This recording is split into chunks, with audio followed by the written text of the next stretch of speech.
കോൺഗ്രസിന്റെ കാലാകാലങ്ങളായി നിലനിൽക്കുന്ന രാജ്യവിരുദ്ധത, ഈ രാഷ്ട്രത്തോട് കൂറില്ലായ്മ, അതൊക്കെ കൂടി ഒന്ന് പരാമർശിച്ചു പോകേണ്ടതുണ്ട്. ഈ ഘട്ടത്തിൽ വിദേശകാര്യ വിദഗ്ധൻ പ്രൊഫസർ പി അനിൽകുമാർ നമ്മോടൊപ്പം ചേരുകയാണ്. പ്രൊഫസർ അനിൽകുമാർ, ഈ ഘട്ടത്തിൽ നമുക്കൊന്ന് ചേർത്ത് വായിക്കേണ്ട ഒരു കാര്യമാണ് സിംല കരാർ. ഈ സിംല കരാറുമായി ബന്ധപ്പെട്ട് രാജ്യത്തിനുണ്ടായ നഷ്ടം. പക്ഷേ ഈ പഹൽഗാം ഓപ്പറേഷൻ സിന്ദൂറൊക്കെ വരുന്ന സമയത്ത് ഈ ഇന്നലെയായിരുന്നെങ്കിൽ എന്തൊക്കെയോ ചെയ്തേനെ എന്നൊക്കെ പറഞ്ഞുകൊണ്ട് വലിയ ഗീർവാണം വിളമ്പി നടക്കുന്നുണ്ട് സോഷ്യൽ മീഡിയ മുഴുവൻ. പക്ഷേ സിംല കരാറിലൂടെ നമുക്ക് നഷ്ടമായതിനെ കുറിച്ചുള്ള ഒരു ഓർമ്മപ്പെടുത്തൽ കൂടി ഈ ഘട്ടത്തിൽ ആവശ്യമില്ലേ? ലാഹോർ വരെ ചെന്നു നമ്മുടെ സൈന്യം, പക്ഷേ വെറും കൈയോടെ തിരിച്ചു പോരേണ്ടി വന്ന അന്നത്തെ സൈന്യത്തിന്റെ ഒരു ദുരവസ്ഥയൊക്കെ ഉണ്ട്. ആരുടെയോ സ്വാർത്ഥ താല്പര്യങ്ങൾ സംരക്ഷിക്കാൻ വേണ്ടി, അതും ചരിത്രത്തിൽ ഇടം പിടിച്ച കാര്യമാണ് സിംല കരാർ എന്നുള്ളത്. അതൊന്ന് നമുക്ക് പരാമർശിച്ചു പോകേണ്ടതുണ്ട്. തീർച്ചയായിട്ടും പറഞ്ഞ ഒരു കാര്യം ശരിയാണ്. പലപ്പോഴും ഇന്ത്യ പാകിസ്ഥാൻ പ്രശ്നം ഉണ്ടായിട്ടുള്ളപ്പോൾ അല്ലെങ്കിൽ യുദ്ധങ്ങൾ ഉണ്ടായിട്ടുള്ളപ്പോൾ ആ സമയത്തൊക്കെ അവസാനം നമ്മുടെ സൈനികർ ഒരുപാട് കഷ്ടപ്പെട്ട്, അത് പലപ്പോഴും രാഷ്ട്രീയ നേതൃത്വത്തിന്റെ നിർദ്ദേശം പലപ്പോഴും വൈകിയായിരിക്കും കിട്ടുന്നത് തിരിച്ചടിക്ക് വേണ്ടിയുള്ളത്. അതിനുള്ളിൽ തന്നെ ധാരാളം ജീവൻ പൊലിഞ്ഞിട്ടുണ്ടാവും. അതിനുശേഷം അവർ ശക്തമായ നീക്കം നടത്തി, അതൊരു ഒരു വളരെ ഡിസഡ്വാൻറ്റേജ് ആയിട്ടുള്ള ഒരു പൊസിഷനിൽ നിന്നായിരിക്കും അവർ തുടങ്ങുന്നത് തന്നെ. അവിടെ നിന്നൊരു വലിയ നീക്കം നടത്തി ഒരു പ്രത്യേക സ്ഥലം കൈയടക്കി കഴിയുമ്പോൾ, അല്ലെങ്കിൽ നമ്മളുടെ പ്രദേശത്തേക്ക് എത്തിച്ചേരുമ്പോൾ, ഒടുവിൽ കരാറിന്റെ പേര് പറഞ്ഞ്, സമാധാന പേര് പറഞ്ഞ് ഒത്തുതീർപ്പുണ്ടാക്കി ആ പഴയ പോകുന്ന സ്ഥലത്തേക്ക് പോയി നിൽക്കുക എന്ന് പറയുമ്പോൾ, അല്ലെങ്കിൽ പഴയ തരത്തിലേക്ക് പോവുക എന്ന് പറയുമ്പോൾ, ശരിയാണ്, അന്തർദേശീയ തലത്തിൽ നമ്മളെ സംബന്ധിച്ചിടത്തോളം നമ്മൾ വലിയൊരു ത്യാഗം ചെയ്തു എന്നുള്ളതാണ്. പക്ഷേ അത് പലപ്പോഴും നമ്മുടെ സൈന്യത്തെ പോലും ഡീമോറലൈസ് ചെയ്യപ്പെട്ടിട്ടുണ്ട് എന്നുള്ളതാണ് വസ്തുത. കാരണം അവർക്ക് ഇതൊക്കെ പിടിച്ചിട്ട് എന്ത് ചെയ്യാനാണ്? നാളെ ഞങ്ങളോട് പഴയ സ്ഥലത്ത് പോയി നിൽക്കാൻ പറയും എന്നുള്ള ഇത് പലപ്പോഴും മേജർ രവിയുടെ പല സിനിമകളിലും ഇതിനെ സംബന്ധിച്ചുള്ള കാര്യങ്ങൾ കാണിക്കുന്നുണ്ട്.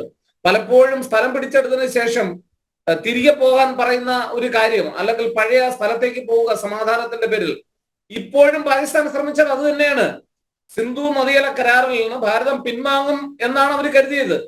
ഒന്നാമത്തെ ദിവസത്തെ ഓപ്പറേഷൻ സിന്ദൂറിന് ശേഷം പിന്നീട് കാര്യങ്ങൾ പന്തിയല്ല എന്ന് മനസ്സിലാക്കിയ പാകിസ്ഥാൻ ഒടുവിൽ ചർച്ചയ്ക്ക് തയ്യാറാകുന്നത്, അതല്ലെങ്കിൽ ആദ്യമേ തന്നെ ഞങ്ങൾ ഇത് വെടിനിർത്തുന്നു തരത്തിലുള്ള സൂചനകളൊക്കെ നൽകിയത്, അവർ കരുതിയത് ഓക്കെ, നമ്മൾ പഴയതുപോലെ അവരുമായിട്ടൊരു സന്ധി സംഭാഷണത്തിൽ ഏർപ്പെടുകയും പഴയതുപോലെ നമ്മൾ മുൻപ് ഇപ്പോൾ എടുത്ത തീരുമാനങ്ങളൊക്കെ അതിൽ നിന്ന് പിന്നോക്കം പോകും എന്നാണ് അവർ തെറ്റിദ്ധരിച്ചത്. എന്നാൽ നമ്മൾ അത് ചെയ്യില്ല എന്ന് മനസ്സിലാക്കിയതിന്റെ തൊട്ടടുത്ത ദിവസം അവരുടെ ആക്രമണം, അതായത് ഈ പറഞ്ഞ വാക്കുകൾ ലംഘിച്ചുകൊണ്ട് ആക്രമണം കടുപ്പിച്ചു. അപ്പോഴാണ് നമ്മളുടെ അവനാഴിയിലുള്ള അസ്ത്രങ്ങൾ എടുത്ത് പ്രയോഗിക്കാൻ നമ്മൾ തുടങ്ങിയത്. അതോടുകൂടി പാകിസ്ഥാന്റെ കണക്കൂട്ടലുകളെല്ലാം പിഴയ്ക്കുകയും അവർ കൂടുതൽ എന്താ പറയുക, നമ്മളോട് കേണപേക്ഷിക്കേണ്ടുന്ന ഒരവസ്ഥയിലേക്ക് എത്തിച്ചേരുകയും ചെയ്തു. ഇവിടെ പലപ്പോഴും ഇപ്പം അന്തർദേശീയ നമ്മുടെ ഈ ജമ്മു കാശ്മീർ വിഷയത്തെ ആരാണ് ഐക്യരാഷ്ട്ര സംഘടനയിൽ അന്തർദേശീയ പ്രശ്നമാക്കി മാറ്റിയത് എന്നുള്ളത് പലപ്പോഴും ജവഹർലാൽ നെഹ്റുവിനെതിരെ വിമർശനമായിട്ട് ഉയരുന്ന ഒരു കാര്യമാണെന്നുള്ള കാര്യം നമ്മൾ മറന്നുപോകരുത്. തെറ്റുകൾ പറ്റാത്ത മനുഷ്യരല്ല. ഒരുപക്ഷെ അന്നത്തെ സാഹചര്യത്തിൽ ജവഹർലാൽ നെഹ്റു അങ്ങനെ ചെയ്തു, അതുകൊണ്ട് അദ്ദേഹം ചെയ്തത് എല്ലാം തെറ്റാണ് എന്നൊന്നും ഞാൻ പറയുന്നില്ല.